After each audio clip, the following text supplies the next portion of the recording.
यह अमीर घर का बिगड़ा लड़का खुद को बहुत बदनसीब समझ रहा था। उसे लग रहा था कि वह सच में समय यात्रा करके अतीत में पहुंच गया है, लेकिन सच्चाई कुछ और थी। असल में उसके पिता ने बहुत पैसा खर्च करके एक नकली 19वीं सदी का शहर बनवाया था। उनका मकसद सिर्फ एक था, अपने बिगड़े हुए बेटे को सुधारना। इसलिए उसे 19वीं सदी जैसे छोटे कस्बे में एक आम मजदूर बनाकर भेज दिया गया। वहां मौजूद सभी लोग असली गांव वाले नहीं थे, बल्कि किराए पर रखे गए कलाकार थे। वे हर समय उसके आसपास रहकर उसकी हर हरकत पर नजर रखते थे। यहाँ तक कि उसका अमीर पिता भी अपना काम छोड़कर छिपे कैमरों से बेटे की हर गतिविधि देख रहा था। यह पूरा प्लान उसी का था। वह अपने बेटे को नई जिंदगी का अनुभव देना चाहता था। उसे लगा कि अगर बेटे को नया माहौल मिलेगा तो उसकी बिगड़ी हुई आदतें बदल सकती हैं। लेकिन जो लड़का बचपन से ऐशो आराम में पला हो, उसे कुछ दिनों में बदल देना आसान नहीं था। यह काम बहुत मुश्किल था। उधर पर्दे के पीछे एक कमरे में सभी कलाकार अगला सीन तैयार कर रहे थे। सबको उनके संवाद बांटे जा रहे थे। एक सुनहरे बालों वाला आदमी सबको समझा रहा था कि किसे क्या बोलना है। तभी वह अमीर लड़का काम करते करते अचानक सोच में पड़ गया। उसके दिमाग में एक अजीब ख्याल आया। उसने सोचा कहीं वह सच में समय यात्रा करके तो यहाँ नहीं आ गया, बिल्कुल वैसे ही जैसे फिल्मों में होता है। यह सुनते ही सुनहरे बालों वाला आदमी घबरा गया। उसे लगा कि लड़का कहीं सच्चाई समझ न जाए। अगर राज खुल जाता तो पूरी योजना बेकार हो जाती। लेकिन उसने तुरंत बात संभाल ली। उसने हंसते हुए कहा, हाँ, ऐसा फिल्मों में होता है, लेकिन तुम्हारे जमाने में शायद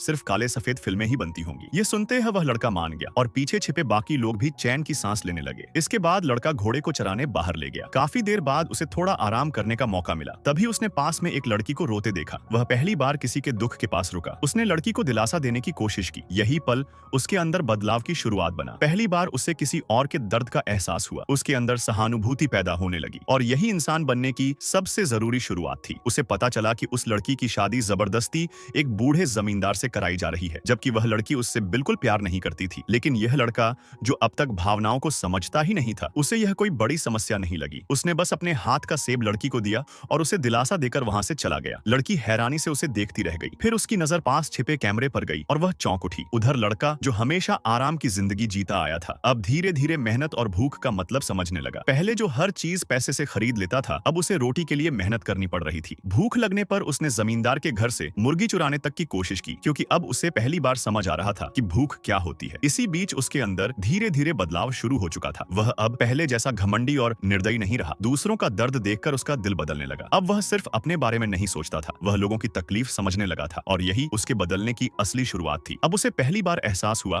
कि जिंदगी सिर्फ मौज मस्ती का नाम नहीं है, दूसरों का दर्द समझना भी जरूरी है। धीरे धीरे वह इस नकली दुनिया को सच मानकर जीने लगा और इसी द्वारा उसका स्वभाव सच में बदलने लगा। वह अब पहले जैसा बिगड़ा अमीर लड़का नहीं रहा। उसके अंदर इंसानियत जागने लगी थी। अब वह दूसरों के लिए सोचना सीख रहा था।